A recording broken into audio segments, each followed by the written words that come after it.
Mes salutations à tous ceux qui regarderont cette vidéo.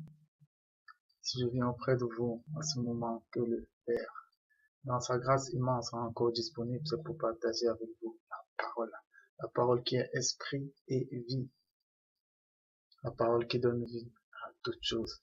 Sans la parole, rien ne vit, sans la parole, rien n'existe.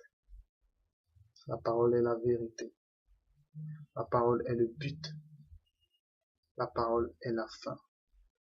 La parole est le commencement et la fin, l'alpha et l'oméga.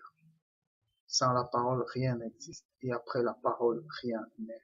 C'est cette parole que nous venons partager afin de nous édifier et afin de connaître le véritable. Mais avant de commencer, nous allons nous recommander au Père sans lequel rien n'est possible. Abba Père, toi, le Dieu très haut, toi le Tout-Puissant, nous te rendons grâce pour ta grâce immense. Nous te rendons grâce pour ta parole par laquelle tout est possible. Nous te rendons grâce pour ta parole par laquelle tu nous permets de nous connaître, de te connaître et de connaître les autres. Nous te rendons grâce par la parole par laquelle tu nous permets d'avoir le salut. Mon Dieu, par ta parole, par Jésus-Christ. Père très saint, sois élevé. À toi la gloire, à toi l'honneur, à toi la sagesse, la richesse, la force, et toute forme d'action de grâce, autant dans les cieux que sur la terre, par ta parole, par Jésus-Christ de Nazareth. Aujourd'hui, nous allons partager ici un nouveau thème, à savoir faire la distinction entre César et Dieu. Faire la distinction entre les choses spirituelles et les choses terrestres. Il y a un passage dans les Saintes Écritures où les Juifs, en vue d'éprouver Jésus, lui posaient la question: est-ce que nous devons payer l'impôt à César? Est-ce que nous devons payer les impôts? Est-ce que nous devons payer les taxes? Est-ce que nous devons, en d'autres termes, nous soumettre aux choses du monde? Et Jésus, inspiré de l'Esprit, leur a répondu: donnez à César ce qui est à César. Mais pour comprendre cela, parce que cela a une connotation très profonde, eh bien, il faudrait rentrer dès le début. Pour comprendre toute chose, il faut rentrer dès le début des choses. Il y a un dicton qui dit, un proverbe qui dit: on soigne le mal à la racine. Il y a un autre qui dit: ne regarde pas où tu es tombé, mais regarde où tu as trébuché. Pour comprendre une chose, il faut comprendre le commencement de cette chose. Et non regarder la chose, regarder la conséquence. Mais il faut comprendre le commencement de la chose. Pourquoi la chose est. Qu'est-ce qui s'est passé au commencement? Au commencement, lorsque Dieu créa l'homme, Dieu planta un jardin. Et dans ce jardin, il fit croître des arbres. Mais ces arbres-là étaient différents des arbres qu'il y avait sur terre. Les arbres qu'il y avait sur terre avaient besoin d'être cultivés. Ils avaient besoin d'être arrosés. Mais alors, étant donné que sur terre, l'homme n'y était pas encore, eh bien, Dieu a répandu une vapeur sur les arbres et sur les herbes de la terre. Et elles ont commencé à germer, elles ont grandi. Mais les arbres du jardin d'Éden n'avaient pas besoin de cette vapeur. Ils n'avaient pas besoin d'eau. Ils n'avaient pas besoin d'hommes. Parce que ces arbres-là étaient différents. Ces arbres-là représentaient des entités spirituelles. Et si on a mis Adam dans ce jardin, c'était pour que lui, et non les arbres, c'était pour que lui, il soit cultivé, et pour que lui, il soit protégé. Tous ces arbres enseignaient quelque chose. Et parmi ces arbres, il y avait un arbre particulier. Et Dieu a dit à l'homme: ne le touche pas. Ne va pas vers lui.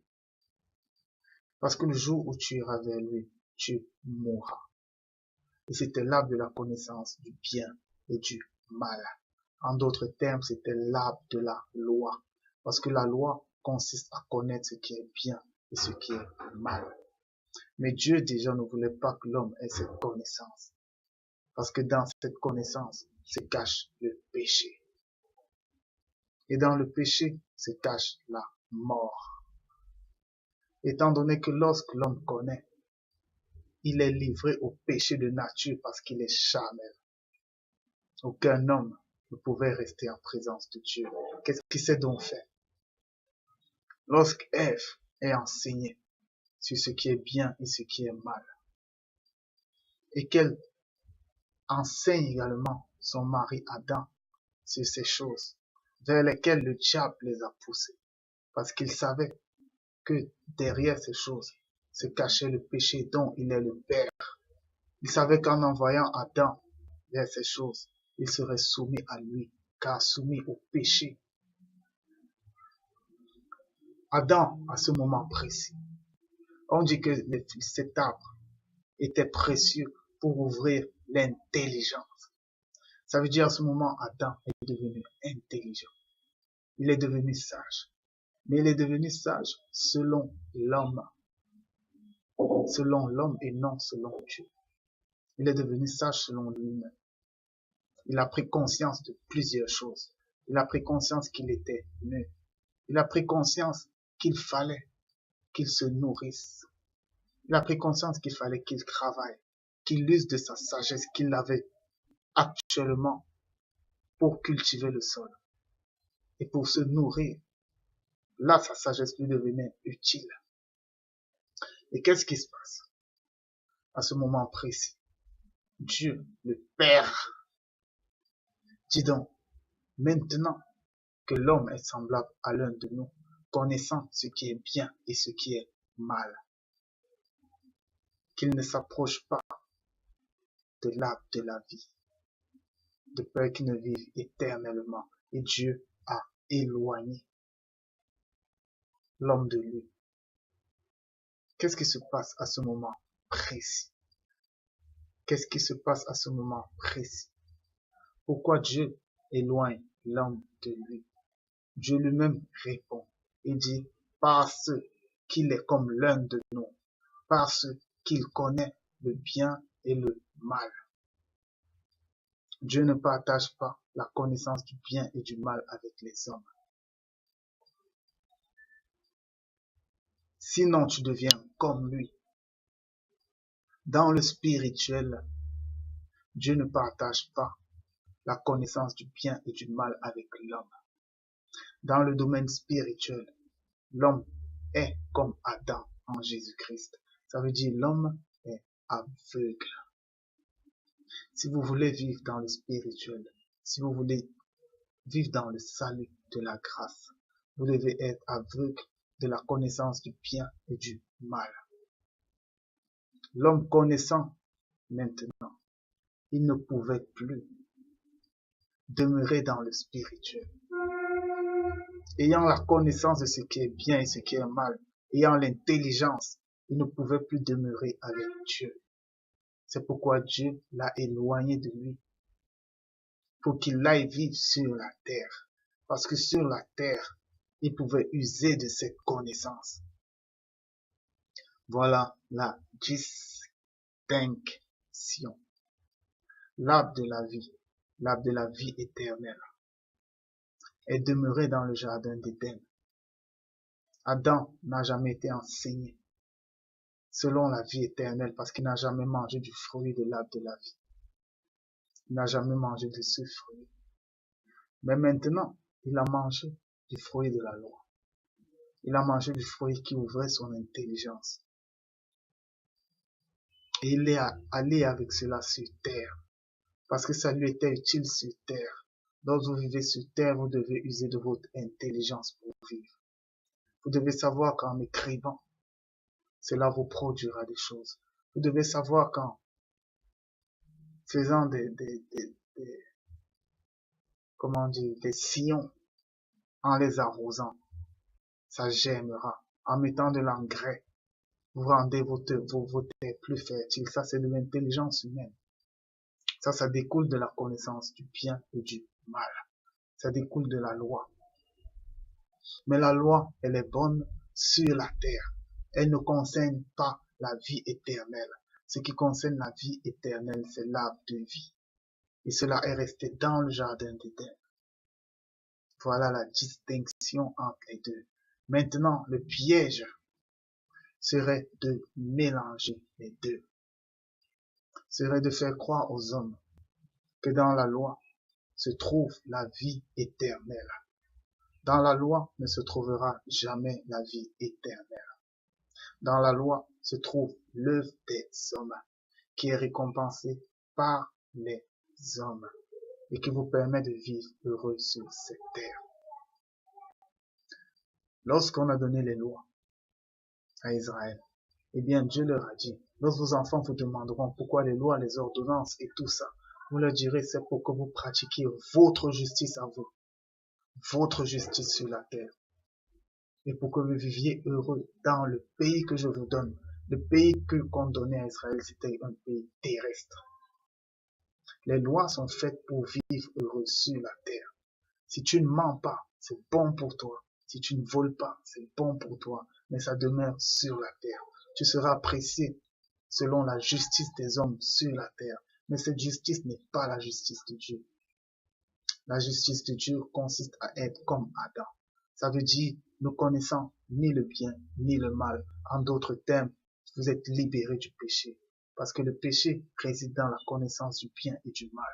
Mais maintenant, qui libère l'homme du péché? Il n'y a qu'une seule personne qui est venue avec le salut de la grâce. Et cette personne, c'est Jésus-Christ. Jésus, loin de Dieu. C'est en le confessant comme Seigneur et Sauveur qu'on obtient le salut de la grâce. C'est pas par nos œuvres. C'est en croyant du cœur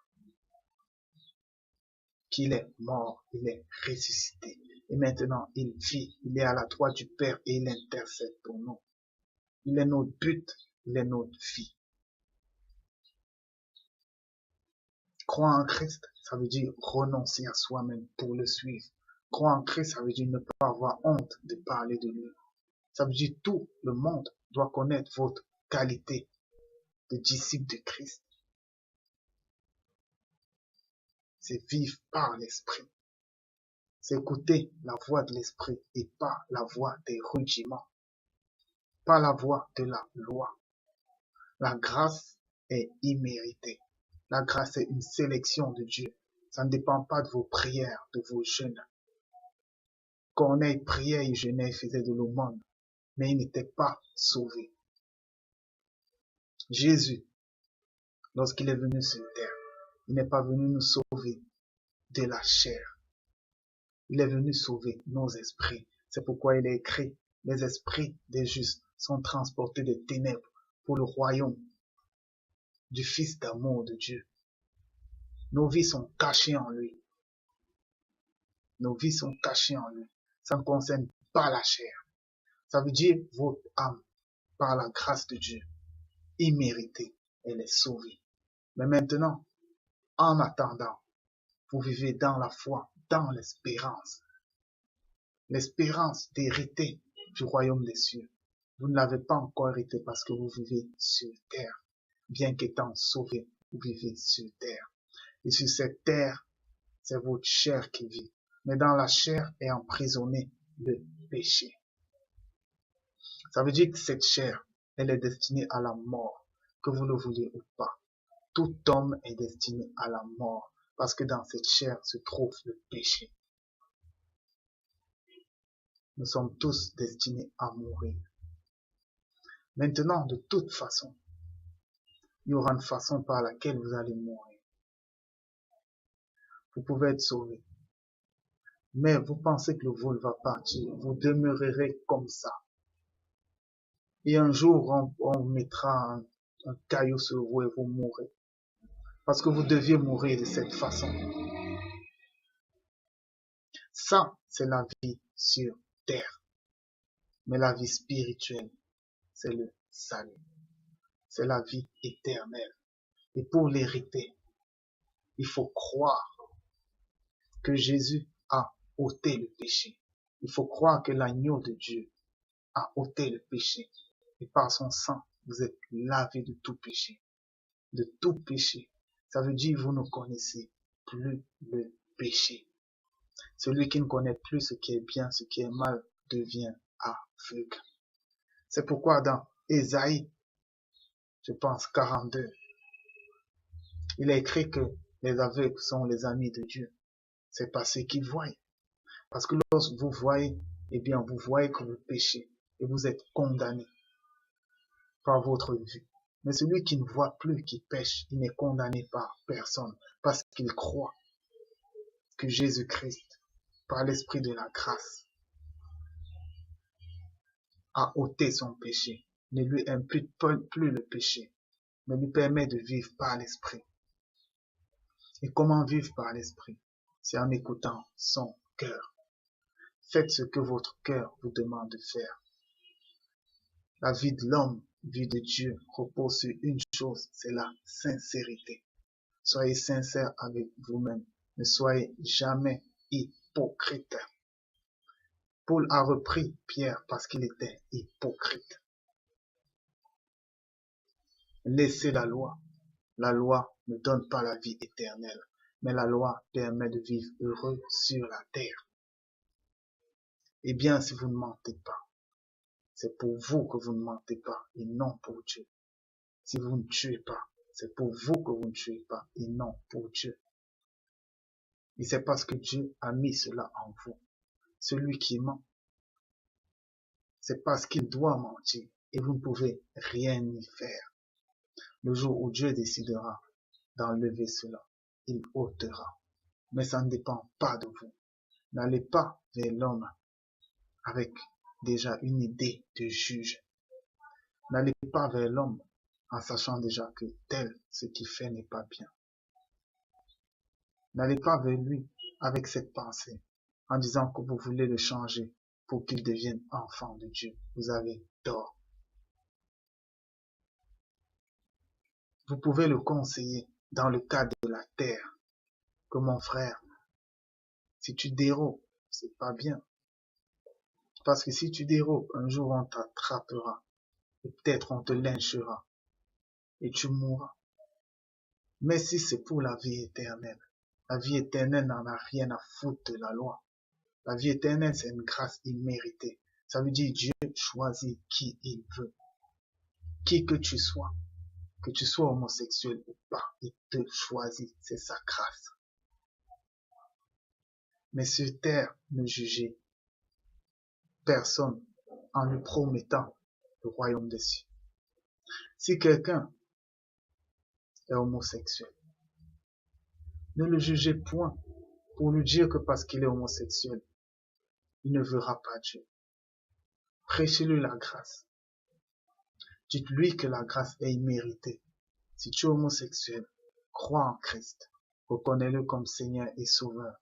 D'abord, il s'en fout. Il ne voit même pas cette homosexualité. Ce sont les hommes qui le voient.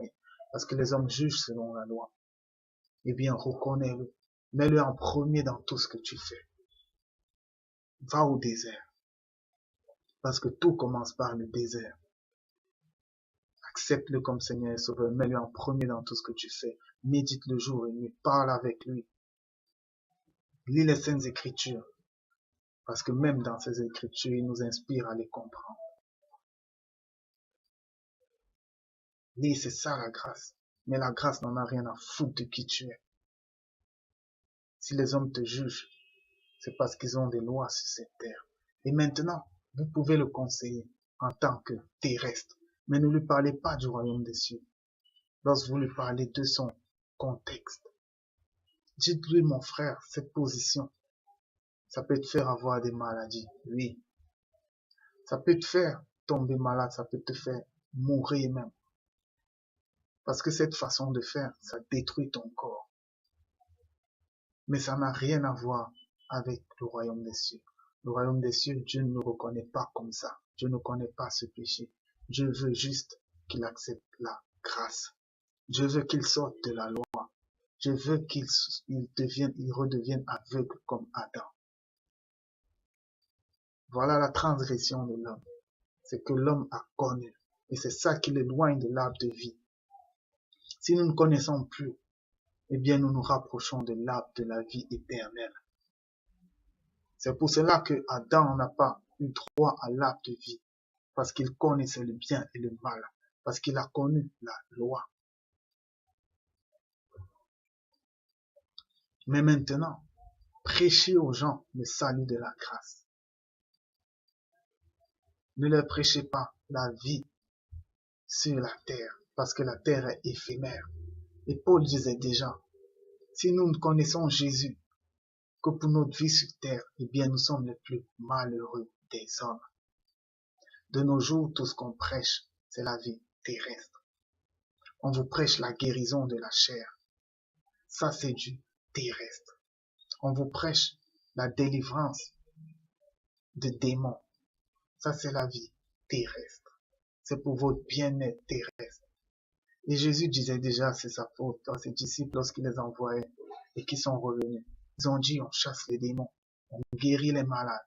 Il leur a dit, ces choses, elles sont bien. Mais elles ne sont pas le plus important. Rassurez-vous que vos noms sont inscrits dans le livre de vie. Et au dernier temps, certains viendront et disant, nous avons chassé les démons en ton nom, nous avons. Il va leur dire, je ne vous ai jamais connu. Parce que ce que vous faisiez, c'était pour la terre. Vous faisiez les choses selon la loi et c'était terrestre. Vous prophétisiez ce que les gens voulaient entendre parce que ce qu'ils voulaient entendre, c'était des choses terrestres. Maintenant, ça revient à dire quoi? Les dons existent. Les dons sont vrais. Les gens guérissent. Les gens ont le don de gouverner. Les gens ont le don de prophétiser. Vous prophétisez à quelqu'un. Voilà mon frère, telle chose va arriver. Et cette chose arrive.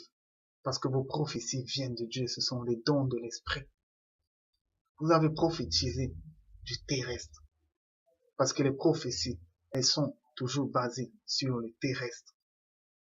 Les prophéties actuelles. Jean a prophétisé les choses spirituelles. Pour la prophétiser les choses spirituelles. Mais de nos jours, lorsqu'on prophétise, c'est pour annoncer des choses terrestres aux hommes. Eh bien, prophétisez ainsi, mais après, parlez-leur des choses spirituelles. Et les choses spirituelles, c'est l'évangile de la grâce. Dites aux gens que le salut est immérité. Ça ne dépend pas des œuvres. Mais ça dépend de la préscience de Dieu. Et tout ce qu'il demande, c'est d'accepter Christ dans notre cœur. Accepter Christ dans le cœur, c'est devenir amoureux de Christ. C'est renoncer à tout pour le suivre. Le mettre en premier dans tout ce qu'on fait. Tout ce qu'on fait. C'est renoncer à nous-mêmes pour nous laisser guider dans le plan de Dieu. Dieu a écrit son histoire. Mais maintenant, souvent, on croit que c'est nous qui nous guidons, que c'est nous qui nous conduisons, mais nous n'avons rien à voir dans cette histoire. Souvent, on croit que lorsque le mal nous arrive, on doit remédier à cela. Mais tu ne peux rien faire. Parce que ce mal, c'est ce mal qui devait arriver. Et c'est parce que tu le conçois comme mal que cela te fait mal. Tout est grâce. C'est une vérité. Ça veut dire ce qui doit arriver. C'est ce qui devait arriver. En toute chose, on rend grâce à Dieu. Si dans ton histoire c'était écrit que tu devais être malade, tu seras malade. Si dans ton histoire c'était écrit que tu devais être pauvre, eh bien tu seras pauvre. Quoi que tu veuilles faire, c'est comme ça. Tout est écrit. Et c'est pourquoi les prophètes existent. Le prophète te parle des choses à venir pour te démontrer que ces choses étaient déjà écrites et vont se passer. Jean a parlé du jugement dernier parce que tout est écrit. Jésus a prophétisé sur la fin des temps parce que tout est écrit. David a parlé de la crucifixion de Jésus parce que tout est écrit. Vous ne pouvez rien changer. Aujourd'hui, on vous dit, donnez, donnez, semez. Eh bien, si tu sèmes, tu récoltes. C'est une loi même qui est dans les Saintes Écritures, mais elle est terrestre. Sachez que la Bible a deux voies. Ça veut dire qu'il y a une voie terrestre et il y a une voie spirituelle. À chaque fois qu'on vous donnera des ordonnances, que vous lirez des ordonnances dans la Bible, c'est la voie terrestre. C'est-à-dire ça concerne votre vie sur la terre. Lorsque Paul dit à la femme, eh bien, toi femme, je veux que les femmes se taisent. Je veux que les femmes soient soumises. Ça, c'est la voie terrestre. Ça ne concerne pas le salut de l'âme. Qu'est-ce que ça veut dire? Si une femme est soumise sur cette terre, eh bien, son mari va l'aimer. Que vous le voulez ou pas, c'est une loi. Et c'est une loi qui agit. Lorsqu'un homme voit une femme qui est toujours calme, lorsqu'il parle, elle obéit, eh bien, il sera touché, qu'il le veuille ou pas. On appelle cela des lois mécaniques, mais elles n'ont rien à voir avec le salut. Lorsque Paul dit, eh bien, que les ivrognes, que tout ça, ne demeurez même pas avec eux. C'est du terrestre. C'est du terrestre. Parce qu'il sait que lorsque vous vous éloignez de ces gens, ça vous éloigne de beaucoup de problèmes sur terre, mais ça n'a rien à voir avec le salut de l'âme. Faisons la distinction entre les deux. Le plus grand problème, c'est de mélanger César et Dieu. Ne prêchez pas le bien-être terrestre en disant que cela donne la vie éternelle. Ne prêchez pas la loi en disant que cela donne la vie éternelle. Ne prêchez pas les œuvres en disant que cela donne la vie éternelle. Ne dites pas à quelqu'un, parce que tu ne mens pas, tu iras au paradis. Ça, c'est une erreur. Parce que tu ne mens pas, tu vivras bien sur cette terre. Ça t'éloignera de beaucoup de problèmes. Mais ça n'a rien à voir avec la vie éternelle. C'est ta vie sur terre. La loi donne une vie agréable sur terre. Et dans le cadre terrestre, il serait mieux de la pratiquer. Mais dans le cadre spirituel, la loi n'existe plus. Parce que si vous amenez la loi dans le spirituel, vous vous rendrez compte que vous êtes pécheurs, que nous sommes tous pécheurs, et que nul de nous n'est juste devant Dieu. Alors, étant donné que la religion ne prêche que la loi, ne prêche que les rudiments, fait et ne fait pas. L'islam ne prêche la loi, fait et ne fait pas. Ne mange pas du porc, ne bois pas de vin, ne fais pas, ne fais pas, fais, prie 5 fois, fais. Ça, c'est la loi. Le catholicisme vous prêche la loi. Fais et ne fais pas. Voilez-vous. Vous devez être à l'église, vous devez assister au culte tout le temps. Vous devez prendre la communion. Ça, c'est la loi. Les Mormons vous prêchent la loi. Le bouddhisme vous prêche les œuvres qui sont encore la loi. Eh bien, toute religion vous prêchera la loi. Mais Jésus vous prêche le royaume des cieux. Parce qu'il est le premier à venir avec le royaume des cieux. Il est le premier à parler du royaume des cieux où nous verrons Dieu, où nous serons semblables aux anges. Personne d'autre ne parle de ça. Mais il demande d'accepter la grâce. Et la grâce, c'est d'oublier la loi. Dans le cadre spirituel, la grâce, c'est d'être aveugle pour la loi et de vivre par le cœur. Maintenant, il arrive que les deux se mélangent. Mais les deux se mélangent uniquement dans le temple de Dieu. Ça veut dire dans l'enfant de Dieu. Souvent, les choses spirituelles écrasent les choses terrestres. Qu'est-ce que ça veut dire? Ça veut dire que il y aura des moments où le spirituel, l'esprit agira en vous. Et ce que l'esprit fera en vous sera contraire à la loi qui vous permet de vivre heureux sur cette terre parce que Dieu l'aura voulu. Certains seront qualifiés de menteurs. Certains seront qualifiés de voleurs. Certains seront qualifiés d'adultères. Certains seront qualifiés de fornicateurs. Certains seront qualifiés d'homosexuels. Certains seront qualifiés de masturbateurs. Mais ce sera selon Dieu. Mais non selon les hommes. Les hommes ne comprendront pas qu'ils soient ainsi. Mais ils seront en train d'accomplir la volonté de Dieu. Parce qu'ils seront sincères avec leur cœur. Et à la fin de ce qui se passera, c'est Dieu qui sera glorifié.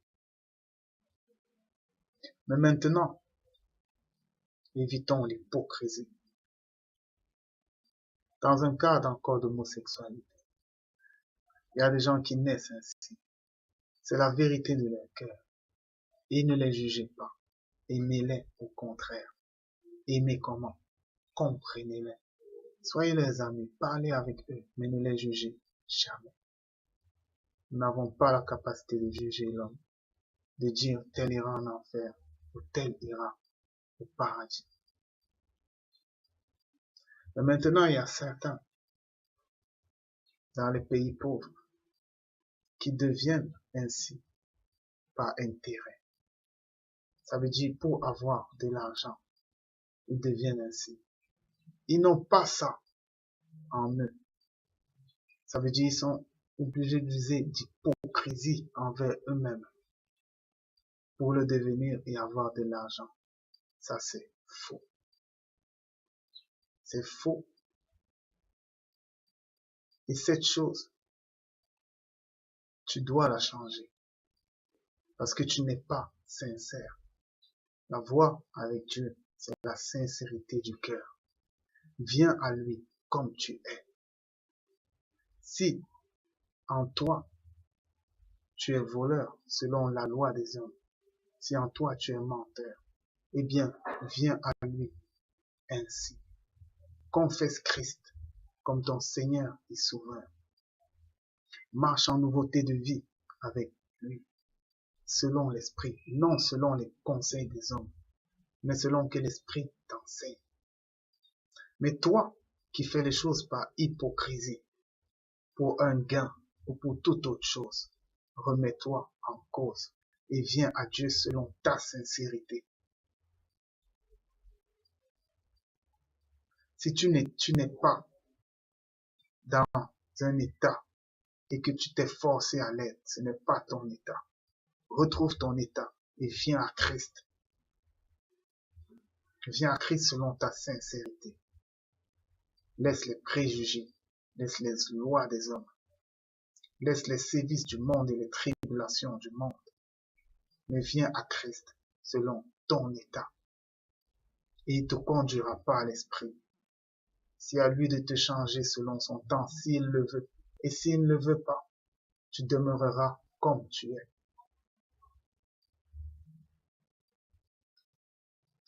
Sachons donc faire la distinction entre les deux. Sachons faire la distinction entre les deux. La vie éternelle, l'arbre de vie, est dans le jardin de Dieu. Et il n'est donné qu'à ceux qui ne connaissent pas, à ceux qui sont aveugles.